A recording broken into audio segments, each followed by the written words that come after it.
Gianni Rodari, contes per telèfon, de l'editorial Joventut. El país sense punta. En Joanet Rodamón era un gran viatger. Viatja que viatjaràs, una vegada va anar a parar en un poble on les cantonades de les cases eren redones i les teulades no acabaven en punxa, sinó en una mena de gep suau. Al llarg del carrer hi havia un parterre de roses i a en Joanet li va venir el rampell de posar-se en un altrau. Mentre collia la rosa es va donar de seguida que les espines no punxaven gens ni mica. No tenien punta i semblaven de goma i feien pessigolletes a les mans. «Mira, mira!», va dir en Joanet en veu alta.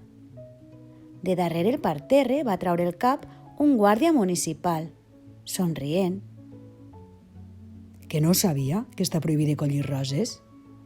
«Sí que em sap greu, no hi he pensat», En aquest cas, pagarà només mitja multa. va dir el guàrdia, que amb aquell somriure hauria pogut ben bé ser lo mener de mantega que s'havia endut en Pinocho al país dels joguets. En Joanet va observar que el guàrdia escrivia la multa amb un llapis sense punta i se li va escapar de dir: «Em permet veure la seua espasa?», Amb molt de gust. va dir el guàrdia. I, naturalment, l'espasa tampoc no tenia punta. «Però quin país és aquest?», va preguntar en Joanet. El país sense punta.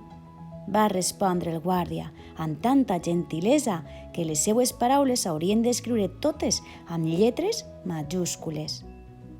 «I com us ho feu amb esclaus?», va preguntar en Joanet al guàrdia. Els hem suprimit fa temps. Ho fem tot encolat. I ara, per favor, donen 2 bufetades. En Joanet va badar la boca com si s'hagués d'empassar una coca sencera. «Déu-n'hi-do, no vull que anar a parar a la presó per ultratges a un oficial. Les 2 bufetades, en tot cas, les hauria de rebre jo i no donar-les», Però aquí es fa així. va explicar el guàrdia gentilment. Per una multa sencera, 4 bufetades. Per mitja multa, només 2. «Al guàrdia? Al guàrdia. Però és injust, és terrible». Oh, i tant que és injust. Oh, i tant que és terrible. La cosa és tan odiosa que la gent, per no veure's obligada a bufetejar uns pobres innocents, se'n guarden bé de fer res contra la llei. Au, vinga, donem aquestes 2 bufetades i una altra vegada estiga més pel que fa.